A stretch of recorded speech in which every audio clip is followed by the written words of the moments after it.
T-minus 60 seconds and counting. We passed T-minus 60. 55 seconds and counting. Neil Armstrong just reported back it's been a real smooth countdown. We passed the 50-second mark. Power transfer is complete. We're on internal power with the launch vehicle at this time. 40 seconds away from the Apollo 11 liftoff. All the second stage tanks now pressurized. 35 seconds and counting. We are still go with Apollo 11. 30 seconds and counting. Astronauts report it feels good. T-minus 25 seconds. 20 seconds and counting. T-minus 15 seconds. Guidance is internal. 12, 11, 10, 9. Ignition sequence starts. 6, 5, 4, 3, 2, 1, 0. All engine running.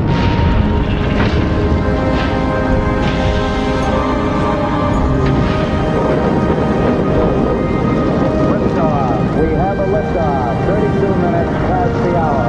Liftoff on Apollo 11. Power clear.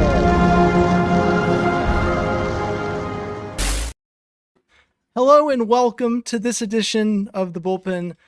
I am James Roy and I just ran across the room to turn off the TV in the background.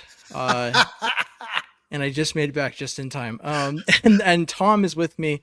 Tom Chavarria, my usual co-host, the yin to my yang when it comes to talking Texans football. Tom, how are you doing today? It is a good evening. Just got off the soccer field, ran around for about an hour and a half to prove that I'm not that old, but I am actually very much that old. Everything's going to hurt tomorrow, but the Texans are one day closer to real football, so I'm here for that. Got to see training camp. Definitely look forward to talking to you about that.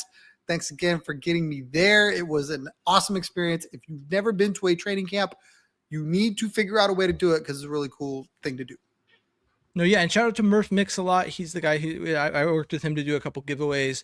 We got a few people over to training camp, and thankfully we were able to get Tom there so we could have Brooks on the ground because Tom doesn't wear boots. He wears Brooks running shoes, and we're not sponsored, but if they reach out, we'd love to be. So yeah, my boot days are way over. Oh no, yeah. It was a shame. Late in my time in the Navy, I found like the perfect boots that were like really comfortable, and I was like, man, I wish they would have issued these to me at boot camp. That would have been nice. But let's start with that. Let's lead with your trip to boot camp. Tell us all you want to, or all you can remember, the sights, the sounds, how it went down. So this is my second time going. The first time around, you really had more room to navigate to see stuff. Now they have like the backside of the main field, like kind of cordoned off for like a private group, which kind of stinks because that was really the only access to see the defense play against the other team's defense, because there's another field back behind that you have no access to. So there's like this, now there's just like this grandstand that's like right in front of the main field. And if you're not in there, you're waiting to get in there, and it's very limited and it's really hard to see stuff. So for a little bit of time, I kind of waited my turn and then, got in. And there's another thing where they have like this awning, which is awesome because it's to protect the people from, the UV rays that, Texans, endure all the time in summer. But it kind of blocks your view if you get to the top of the grandstands in the back. So that kind of made it challenging. But I mean, I got to see the guys in the 2-minute drill. I got to see, a lot of what we hope to see from this Texans team, being able to move the football. I thought all the wide receivers did really well. I thought they ran the ball really well. I mean, obviously it's going to be vanilla on both sides, right? But, in and out of the huddle, getting to the line, just really excited to go, hey, man, they look for real. What was the biggest thing that stood out to you from a performance perspective? Like from what you were looking at with the Texans, things that you wanted to see, what was the biggest thing that sort of stuck out? I mean, it's tough. There was a lot of great things. Like the wide receivers, all of them are great, right? All of them made plays. Like, Metch had a great catch. We'll get to Metch later. Braxton Berrios, I think that's the reason we'll talk about Metch later, because he's just looked phenomenal. He had a touchdown grab. He made a bunch of different plays. I mean, what do you need to say about Nico Collins? He is who he is. He's a top 100 player. He's one of the best wide receivers in football. Christian Kirk, I thought the chemistry with him and CJ Stroud looked really good. CJ Stroud, for a guy that everybody was worried about his shoulder and would he throw and did he have surgery in the offseason? Yeah, I don't see any issues with CJ Stroud at all. He looked really good. Made some questionable decisions at times, just trying stuff out. I believe he threw a pick on one of the drives, but for the most part, I thought he did really good. And I feel like those guys, when they dial up the 2 minute, when they dial up the no huddle, with CJ not being able to call stuff at the line, I don't know how you stop them. I don't know. You're gonna have to call timeouts. You're gonna have to, because I mean they've got so many wide receivers they can throw at you, and the backs can catch the ball out of the backfield pretty well too. That's nice to hear, and it's nice to hear that CJ's locked in. We eliminated the Chargers from the playoffs last season, and Justin Herbert, instead of being locked in on football, is locked in on Madison beer. I can't blame him. Can't blame him, but it's nice to see that the quarterback of the Houston Texans is locked in on what matters and is doing what we all know he's capable of. I'm glad that you got to go to training camp. I'm glad you got to see the sights. Did you end up getting an opportunity to participate in Cal's cookout, or did you end up missing it? So I end up missing it because it's kind of interesting. So they once practice gets towards the end, they wall it off like grandstands. They wall it off so the players can get across the street into the locker room. Well, the cookout's on the other side of that. So you kind of have to give up on the last couple of 2 minute drives to go to it. I think there was a way to walk around, but I couldn't figure it out. And there was nobody directing traffic. So I just kind of was like, you know what? I'll get that burger from Cal next time. But, I was more interested in seeing some of the guys autographing. I thought it was really cool. All the offensive linemen came over and signed stuff. Those guys, man, one, they're large human beings, but two, you can just see them. They're just drenched. I mean, completely saturated, and they're taking time, where I would probably be like, man, I'm dog tired. I need to go shower now. Man, and I thought it was really cool too. Some of the Carolina Panthers came over. I don't know how to say his name, but it's T-Mac. It's Tatoria McMillan. Yes, he came over and signed some stuff. Adam Thielen came over and signed some stuff. I thought that was really cool. I mean, they didn't have to do that. There wasn't a ton of Carolina Panthers fans, but they were, guys were hollering at him, so they came over. Ingram stood out to me because when he got down to sign stuff and then stood up and then just huge human being. You're talking about Ed Ingram? Yes. Yeah. It's amazing to see. I was glad to see that he's progressing the way he has, because basically you trade away Kenyon Green, and I don't think they turned the exact pick, but around the same pick to bring in Ed Ingram in a similar situation. So it's nice to see him and Laken Tomlinson showing up in a big way for this Texans team. But yeah, like I said, glad that you got to go. When you take that rain check with Cal, maybe let me know. I can fly out, and I'll be there too. Let's do it. Get burgers with Cal. If you're watching, Mr. McNair, please. All right, so let's we'll start by talking about the game this past week, and then we'll launch into what's happened in between, and then we'll finish with what we're looking forward to. Texans Panthers, it was a win. I mean, it's a preseason win. The Texans did not get swept in the preseason, which is always nice to see. But I think what really matters, and I kind of alluded to this in the game, this is the first game where we've seen the starters. So realistically, the first couple drives were the biggest part of the game, just kind of seeing how starter versus starter went, because I believe the Panthers played their starters. So just broad strokes, first couple drives, what stood out to you the most? There's quite a few things, so trust me, if you don't hit on something, I probably will. So, for me, I was kind of disappointed that they didn't play the starters more.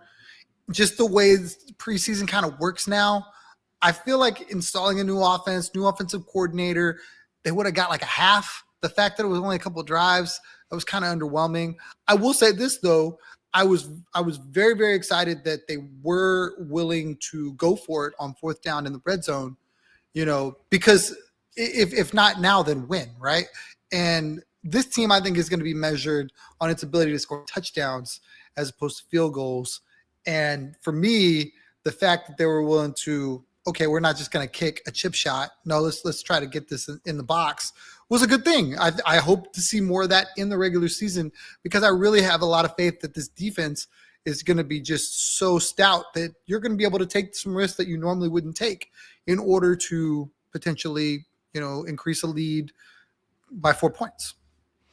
Yeah, I mean, I agree. I think you know what you have in Kaimi Fairbairn. If you were questioning it at some point, you probably would have done what you're already doing at long snapper and added more talent there. But the Texans have not made a move to bring in any competition, which, I mean, to be fair, I think both you and I agreed at the end of the season it was probably warranted to bring in someone to compete with Kaimi, at least to show that you were pushing him. But if he's the only kicker on the roster, kicking a field goal doesn't really do you much good, and winning a preseason game also doesn't do you much good. So I agree. I like the call to go for it. I think the biggest thing that stood out to me through the preseason, and especially getting to see the first unit, was, and I think, to preface this, I've talked about Cam Robinson potentially getting cut. And I think that if there was ever a situation that set that up, it's what's happened now. But even if he doesn't get cut, I think paying $13 million for a swing tackle is perfectly worth it.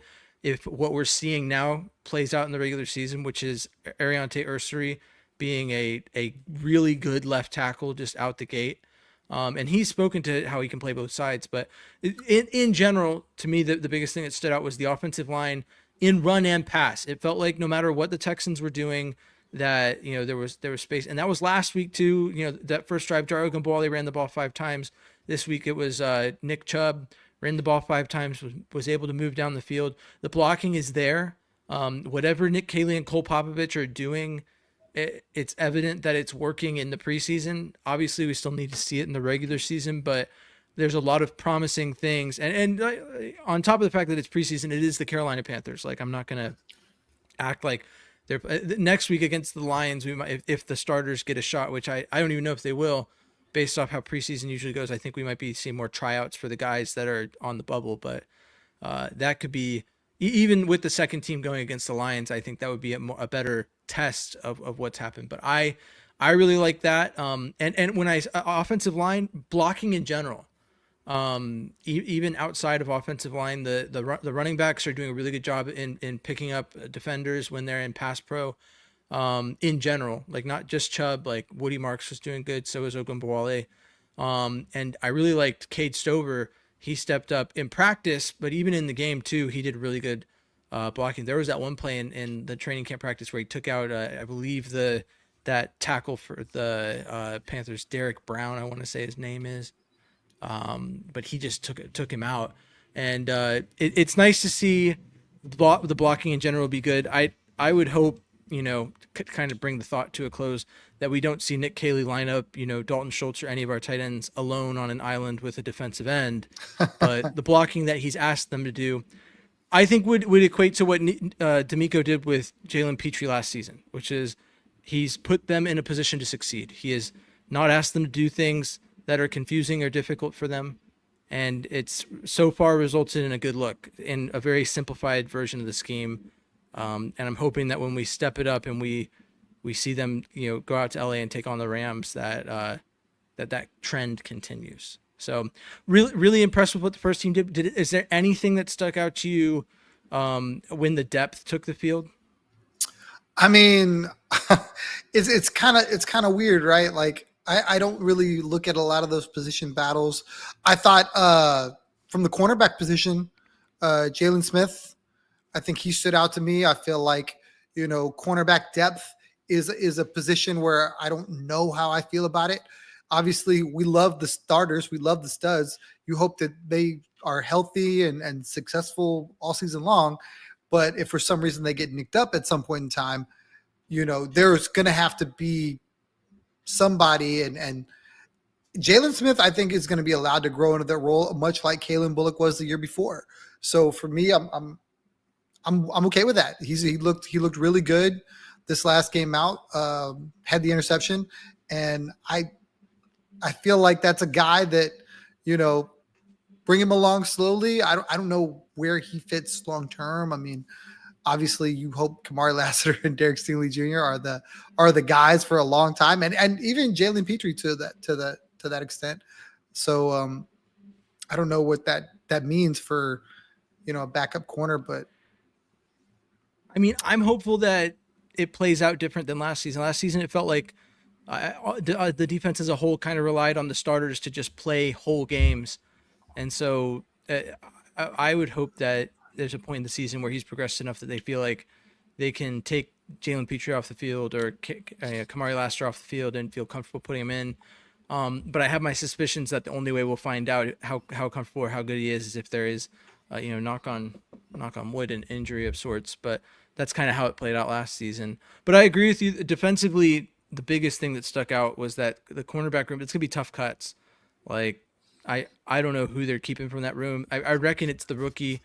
I don't know. I think last season they carried 7 DBs, I want to say. So it's going to be tough because of the amount of depth they've managed to bring in from the cornerback room. But I like that side of the ball. As far as the offensive side of the ball goes, the biggest thing that stood out to me was as okay as Keaton Slovis was in the week one. He did good enough in week one that when I saw all the tweets after the fact of everyone being like, oh, Keaton Slovis was in the game, like everyone who begged to watch preseason football for the past 3 months is now like, oh my gosh, preseason football is happening. Ugh, hate it. He did not show up in a way. I mean, we thought Graham Mertz had a bad week last week. I wasn't super wowed, but I mean, I didn't expect to be. I think it just drove home the point that it's really CJ Stroud, and we're really blessed to have Davis Mills right behind him because, Davis Mills in week one gave good looks to guys that needed it. I think if there was ever a backup quarterback you want stepping under center when you have to prove that you deserve a roster spot, it's probably him. And those guys were lucky to get a little time to play with him. But yeah, that room falls off really hard, which I mean is to be expected. So we had a comment. I had it up a second ago. I'll put it back up. Do y'all think Woody will start in the regular season? I've had debates in my head about whether or not it's going to be Chubb or Pierce that's going to line up first for the Texans if Mixon's out. But I assume the question asks as if Mixon is out. Do you think there's an off chance that Woody Marks takes the first snap? Like I don't. But I don't see any scenario where Woody Marks is RB1 at any point in time. There would have to be injury upon injury upon injury. And that's not to say that I don't like Woody Marks. I think he's a really good running back. I think he's going to be a good running back as a Texan. I just can't, for the life of me, think like, okay, you had Mixon, whatever. Okay, if he's hurt, you get it. Then Pierce, I think is going to be, all the way back. He's like practicing, then he's not, then he is, then he's not. But I mean, even if that's a concern, Nick Chubb's look really, really good. Like, yeah, really good. Like, I'm okay with handing him the ball 20 times. Like, I'm not. I know he may not be physically. He may. I don't know. I know he's getting up there in age, coming off of a serious knee injury.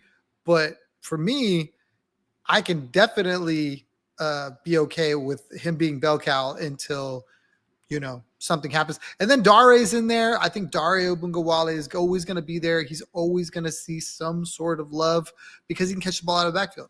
Now, I know Woody can do that too, but Dare's been doing it longer, and I think D'Amico's probably going to look at this team and go, hey, I got a veteran that I trust. I'm going to give him the run. So, yeah, that's kind of how I see it. I don't think he's in jeopardy of not making the team or anything like that. I just think he's probably RB3 at best. Yeah, and I think the question, and we're at that point, right? Like, I think everyone knows it, but there's Nick and D'Amico are being asked about it. Like, how is this like the worst time of the year? And they're like, yeah, because these are guys that like this could be the last week they suit up with the team. And running back's one of those positions where the talent, in my opinion, just in different ways is plentiful. And so you have guys like Jawar Jordan and British Books, who I think are super outliers to even make the roster. As much as I would love to see them, I mean, Jawar Jordan was the Texans draft pick last year at running back, British Brooks as an undrafted player made the roster, went down. It was a shame the way that he went down with that injury. But I think some people aren't even thinking about how important is fullback to this team. Jacob Johnson, if he takes a spot, counts as a running back unless they count him as a tight end. Let's look at tight end. Even with the Brevin Jordan injury, you've got Dalton Schultz, Cade Stover, Harrison Bryant, Luke Lachey. They're cutting back. I think Herb Smith's probably an outlier to make that team.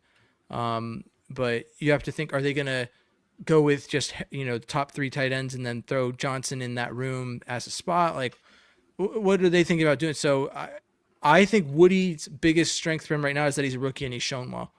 And that, over the course of the next year or two, Damian Pierce and Dario Gumboale and Joe Mixon will all leave the team unless they sign extensions. So you want to have that young guy who could step up, who's been in the system.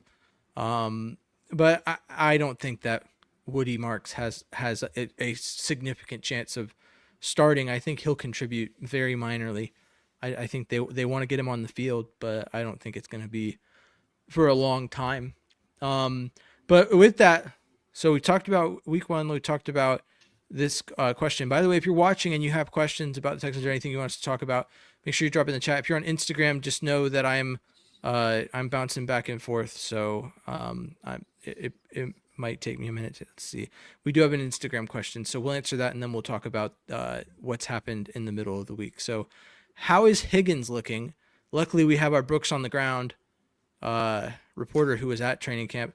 Did you see much from Higgins when you were there? And then also, what are your thoughts on how Higgins has looked throughout this offseason process? Higgins is making a strong case, a very, very strong case to be like one of the top 3 wide receivers on this team.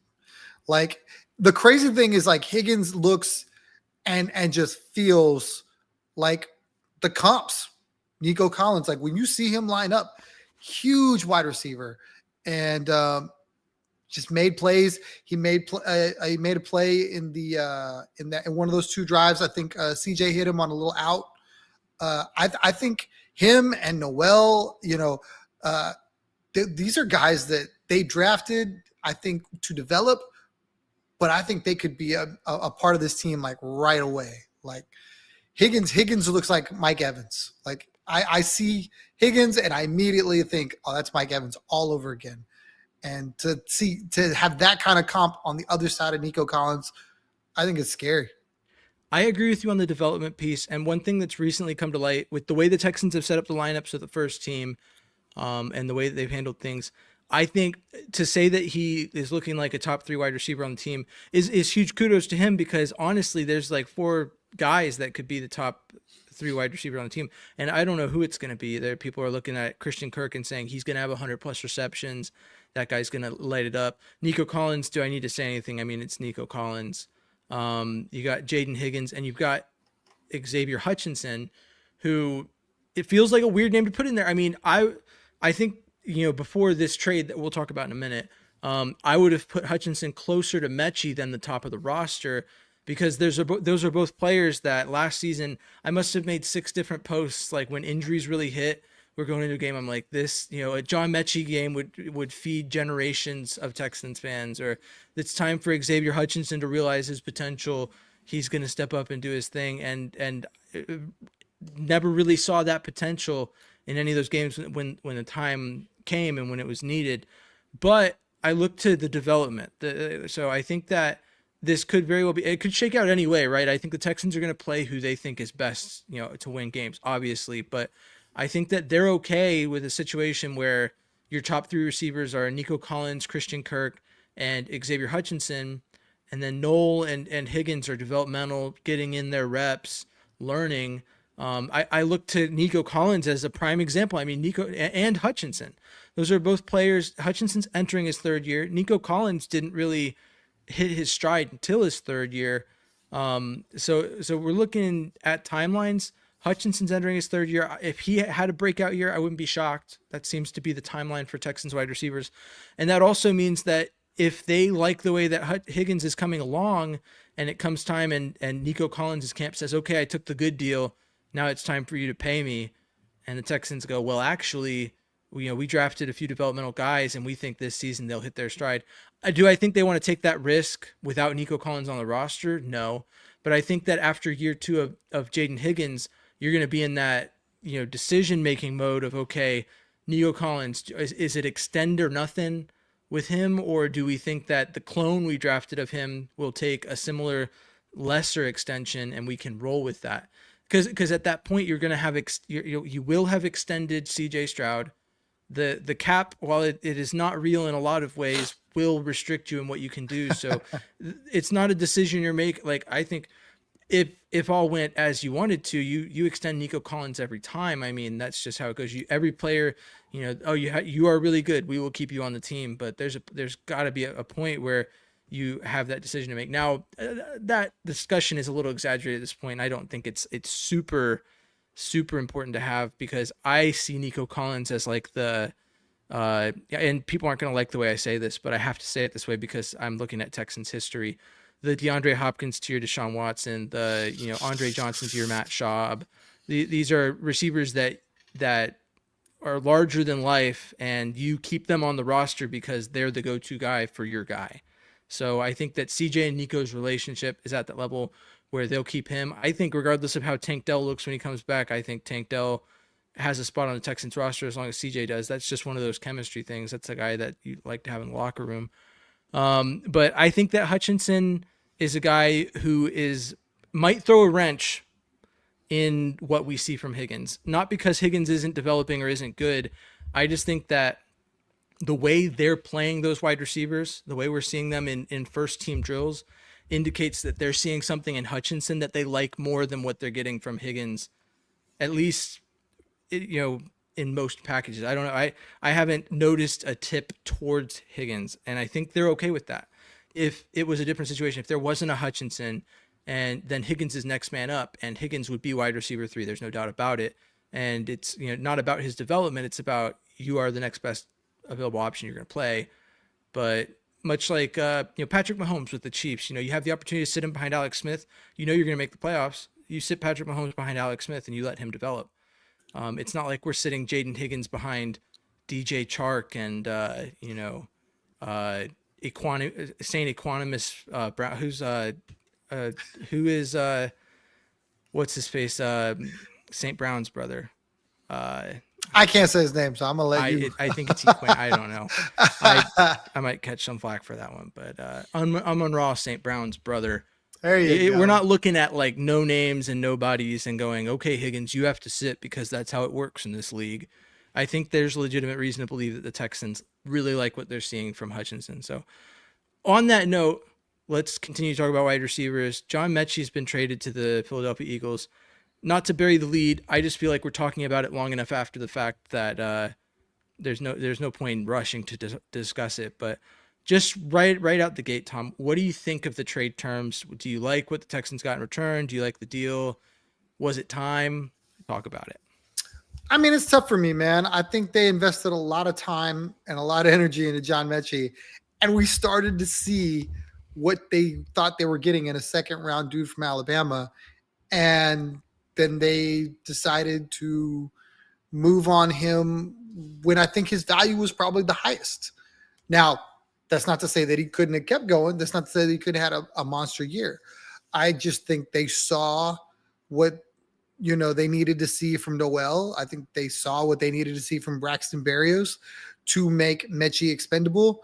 You lose a tight end, you have a position of need in tight end, and they said, okay, we've had success dealing with the Eagles. Let's go deal with the Eagles. And the way the trade kind of shaked out, because the draft picks that they sent one way and sent the other way kind of got flip-flop. The basically the way the trade works out, take the draft picks out of it because they're all back to where they belong. And it's Kenyon Green and John Mechie. Kenyon Green wasn't going to have any value for the Texans. So to find anyone that was going to trade for him was good. For CJ GJ, who we can talk about a little bit because I think he's catching a lot of flack from Texans Twitter because he reacted to the trade immediately after. And Harrison Bryant. That tweet came out from Aaron Wilson. I got the notification. I'm in the process of I started the broadcast channel on Instagram because I was like, I don't want to annoy everyone and look like I'm trying to be a reporter, but like some people just want like a place where someone who's looking at the news will tell them what's happening. And I'm getting ready to like, you know, gather my thoughts on this trade that's just happened. And I literally refreshed my Twitter feed and 8 seconds ago, CJ Gardner Johnson with a little 8-ball tweet. And I was just like, dude, it happened 8 seconds ago. What are we doing? Anyway, Like, I'll let you continue. like I don't even know if Metch knew he had been traded as fast as I'm sure he did. I'm playing. I'm joking. Oh I'm yeah, sure I would he hope did. he did. I don't think the Texans are that kind of organization where he found out on Twitter. But the fact that, the ink wasn't dry on the trade, like the league office hadn't, sent over the facts or whatever before he tweeted out that I'm gonna need that 8 is just wild. He didn't play about it. I mean, Not.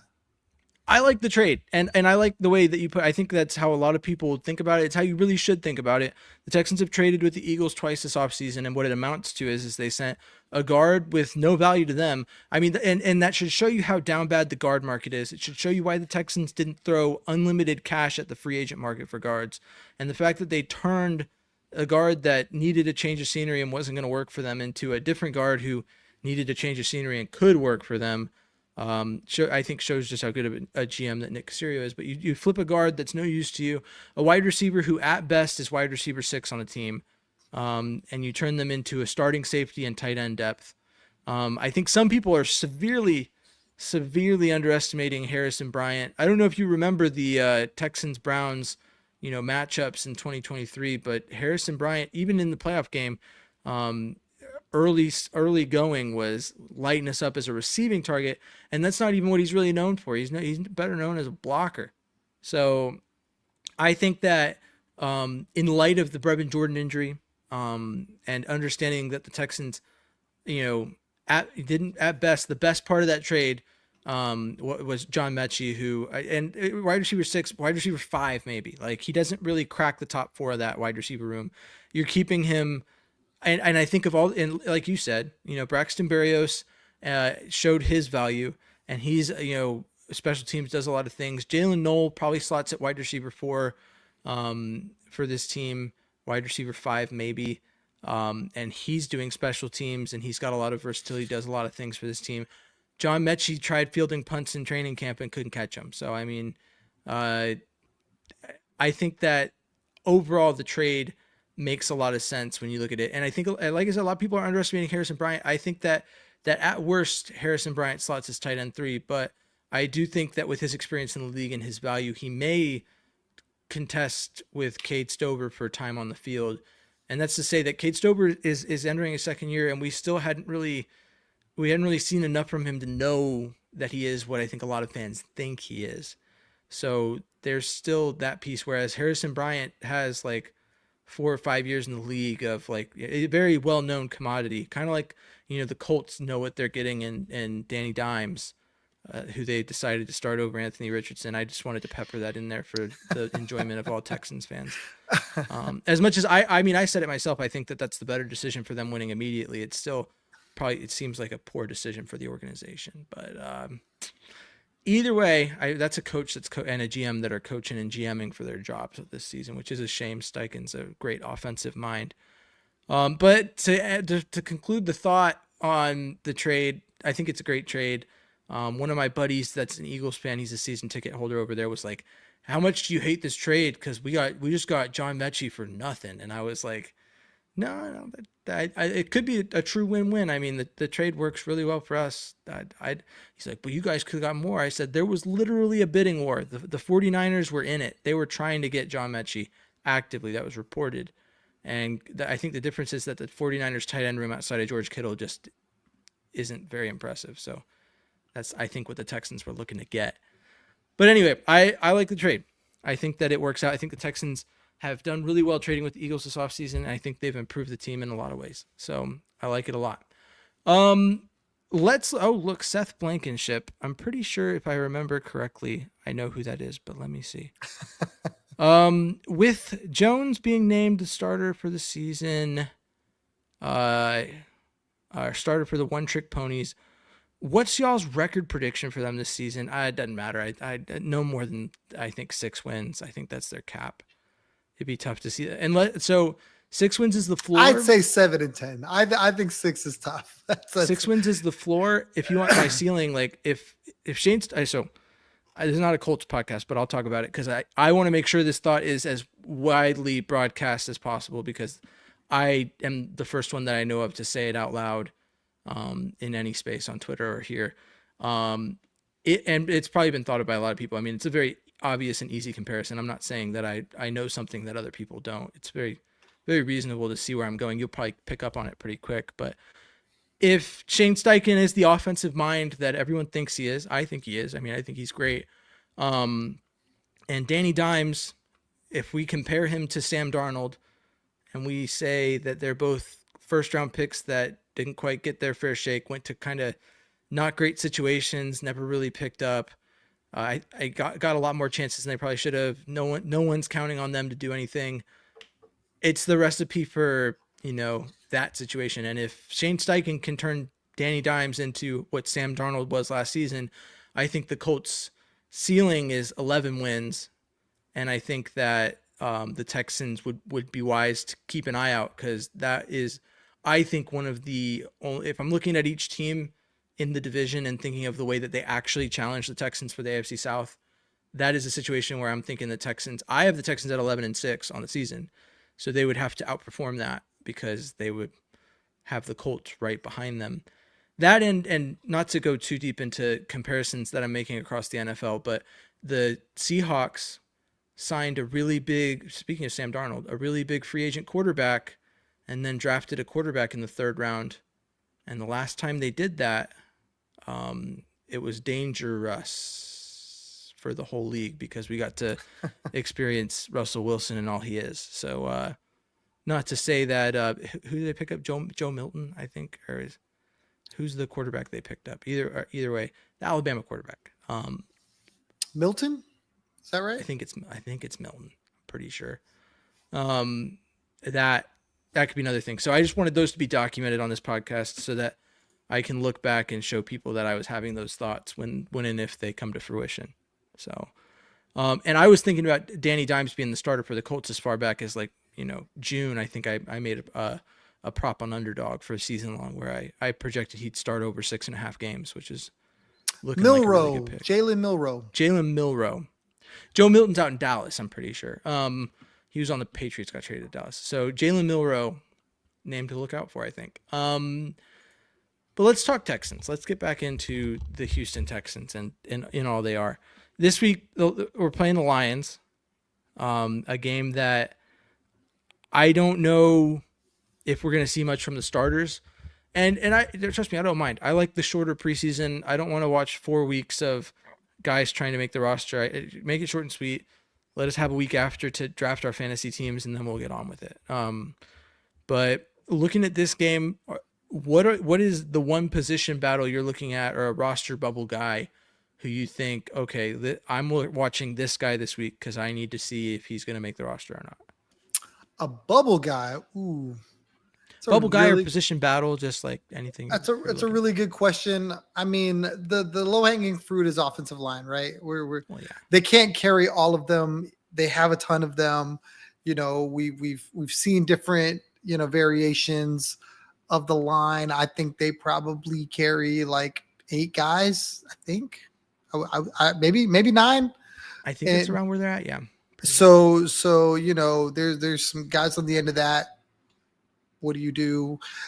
There's been a flurry of trades today where I think teams have identified guys that were going to be bubble guys that weren't going to make it.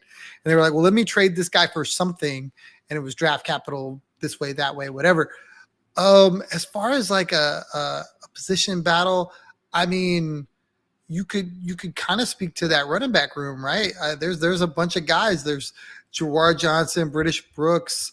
I know they recently cut JJ Taylor, to try to like give him a chance to catch on somewhere else. But, I mean, are any of those guys going to make it? Is it just, obviously I think we need to know what's going on with Mixon, but like, can they stash some of those guys on the practice squad? That's kind of what you hope.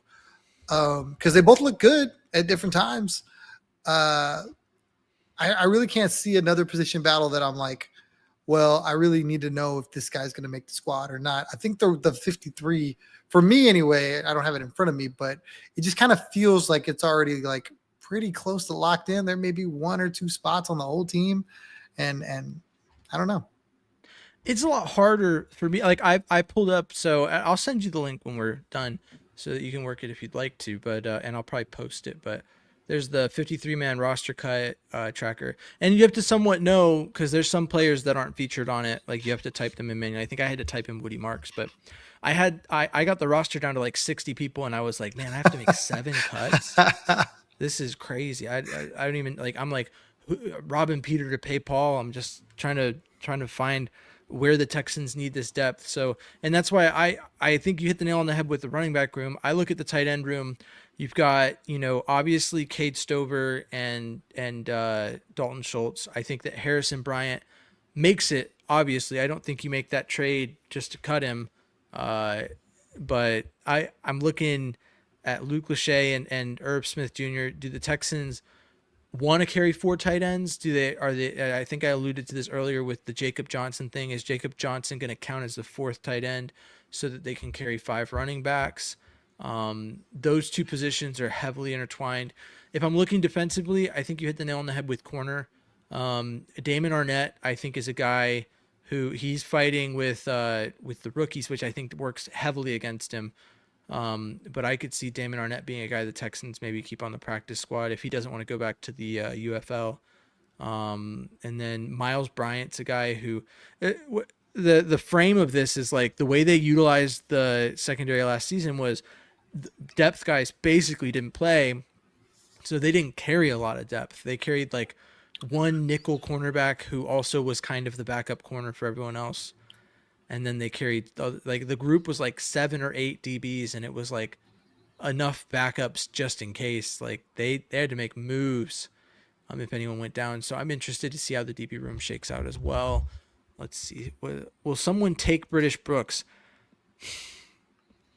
I don't know. I don't think that there's anyone else tracking him. Do you think? I mean, he did enough to make the Texans roster last season. So I could see somebody taking him. I don't think he's a bad running back. I think if he doesn't get injured, we're probably talking about him totally different. It may have changed how they drafted. I really thought that guy would have got a look last season, but had the injury and then he was out for the season. To answer Seth's question, Christian Watson, I feel like, is a bubble guy that if he doesn't make the Texans roster, Justin Watson. I'm sorry. He's gonna end up on another squad somewhere. There's a lot of people. So I'm a little surprised, but kind of not. A lot of people are like, oh, the Texans really like Justin Watson. And so before the Mechie trade, I was like, it looks like the Texans keep 7. You really are picking between Mechie, Watson, and Berrios. That's like the group that's like fighting for the spot. Because when you look at it, you got Nico, Kirk, you got Higgins, Knoll, Hutchinson, and then 2 guys that can fit 6 and 7, and 1 guy is the odd man out. But with Mechie gone, they've signed other wide receivers, but I just don't think. Sorry, got an alarm set. But I think that with the other guys, I wouldn't be surprised if they carried 7. But if they're going to carry 6, I think you're right that between Watson and Berrios, I like Berrios better to make the roster. Just because of how he pairs with Knoll as like a veteran that also does kick return duties. You feel like you're getting more out of him. And that, to me, I think is the most important point to emphasize when we're heading into this, is that if you're stuck between 2 guys and you're trying to guess whether or not the Texans like one more, look at what they do on the team. If you're looking at a guard that doesn't have flexibility inside or outside, he might be the cut guy, because if he can't play more than one position, the Texans might not want him. Like I'd be surprised if there's even a guy on the roster right now who doesn't play two of the possible 3 offensive line positions between tackle, guard, and center. So, but yeah, so just to speak to that, I think there's a few guys. If I had to name one guy that I think, as a bubble guy could potentially draw interest elsewhere, I think Watson, like you said, is a guy. I think that, and I only say this right because of the way the running back room is structured and the understanding that if we're assuming 4 people are kept in the running back room, and we're including fullback, then that means that, it's Mixon, Pierce, and Marks. And so then Ogunbowale ends up going. If they keep 5, I think Ogunbowale's in, but that is what makes, to me, Ogunbowale a prospect that is probably bubble. Like, I don't think he's a true bubble guy, because I don't think it's like he's fighting for a roster spot in the sense that they don't want him here, or like that. The competition is just that I don't know who they even like best in that room. So I think Ogunbowale is a guy who would get picked up pretty easily. Irv Smith Jr. is a guy who I think has found sticking points throughout the league. He could probably, find a tight end needy team and make his way. Who's the dude with the long hair? Oh, sorry, that's me. I'm James Roy. Nice to meet you, Houston Stressons. I hear you're a pretty big deal. Just a little bit. Just a little bit. Also, I think you'll be familiar with my answer to this one, Garrett. I have a wife, and when my beard hair gets too long, she decides that she doesn't like it. So, in the interest of our marriage and, my interests, I had to cut it down. It also doesn't trim well. Like, I either take it all the way down or I keep it. So let's see. Been that long since I seen you? Yeah, it's been a minute, dude. But you had, Stresson's had JJ Moses on with him for second guessing with Stresson. So once you're done here, if you weren't in that live, you weren't hanging out, you should go check that out. I bet he's got that up on his YouTube. He'll probably have it up in podcast format tomorrow, just like this will be. If you're listening to this, sorry, there's a chat. So if you're live, you get to participate in the chat, and if you're not, you get to go, why are these guys talking like there's people there? Because they are. Because there is people there. But yeah, good to have you in here, Stressons. It's always a good time. With We that, rep do you have all any, the swag proudly. We rep all the Right? swag proudly. right? Tom got some new facial hair? Yeah, Tom's This always is got normally a little little something. 5 o'clock shadow going on. I got that Mexican thing going on, man. If I don't cut it every other day, it's like this. So I'll probably shave it in the next couple of days, and the next podcast it'll look like this. So Pretty much. All right, Tom, do you have any thoughts on the Texans in general? Did we miss anything? I feel like we covered it all. I feel like we no. kinda went through it. I think we covered it all. I think we talked a little bit about this week coming up. I really think that all the position battles, I think the meat and potatoes of where you're going to see the action you want to see is going to be that team versus team training camp. I think you're probably going to get a heavy dose of first team offense, first team defense going against each other. And then we won't see anybody in the game. So that joint practice is going to be everything. Yeah, I think that joint practice is everything. And to speak to the matchups to watch, thank you, Alberto, for this excellent question, because I would love to talk about that. I'm interested to see how the offensive line does against the Lions' defensive line. I think that so far they've looked really good in just about any situation they've been put in. And by really good, I mean a lot better than they have in the past, 365 days. Since I don't know what day in January was Bobby Slowick fired. They've looked a lot better since then. So I'm, and it seems like a cop out, because that's probably what everyone else would say if asked the question. But realistically, every other position, I'm like, we matched up with the Lions last year. We matched up really well. I don't want to talk too much about that game. It's a little bit of a sore subject, but I think I want to see Kamari go against Amon-Ra St. Brown, because I think that would be like two guys that probably aren't going to give a lot. I mean, maybe it's Stingley on him, I don't know, but sign me up for that. Any of the DB wide receiver, like I would pay good money to sit on that side to watch our defense go against their offense for as long as they wanted to, because I think it's going to be must see. I want to see Derek Stingley cover his brother until he gives up a catch. We'll be there a really long time. Let's see. I don't think that Amon-Ra St. Brown. I don't know which team Amon-Ra St. Brown's brother is on.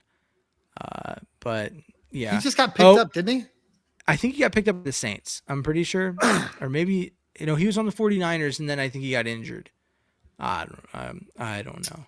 Facts, Dresden. But I Facts. agree with that.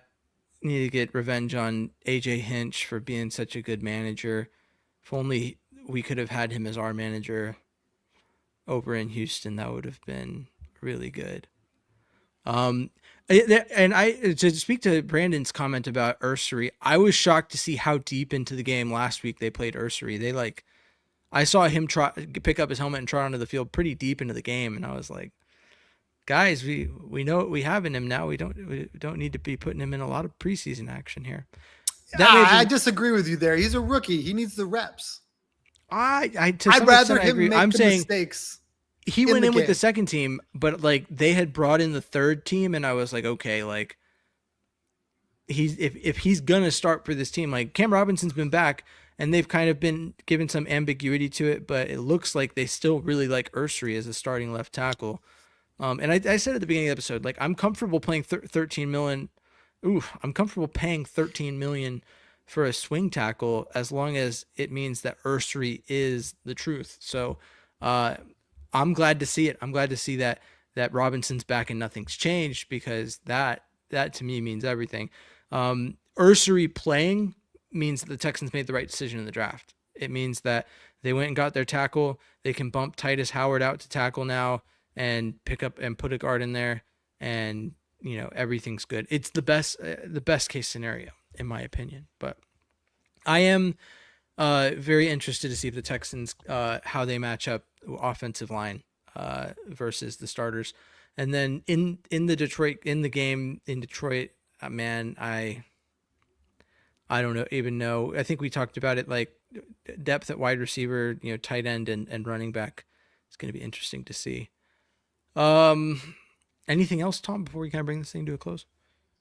No, I'm just ready. I'm already starting to count down days till, drafts, fantasy football drafts. And I feel like once you do that, it's like line them up tomorrow, so I'm ready for all of the football for the next, however many months we get with these Texans. Hopefully it's into February.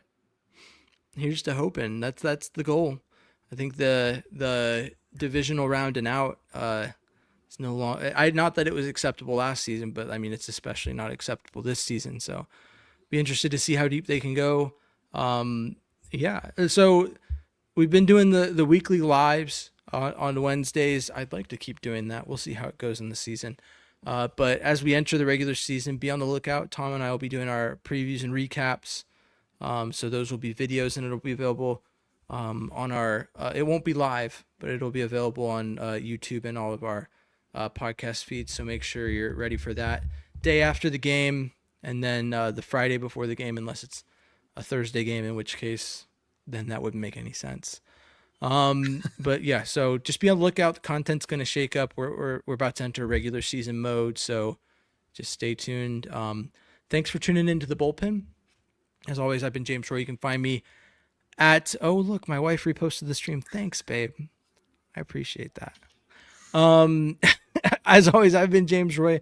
You can find me at James Roy NFL, wherever you get your social media at: Twitter, TikTok, Instagram. I'm trying to find a way to make TikTok content that's different from the stuff I do on Instagram, but honestly, it's tough stuff. But and then Tom is TC Tom1 on Instagram, and Mrs. Roy.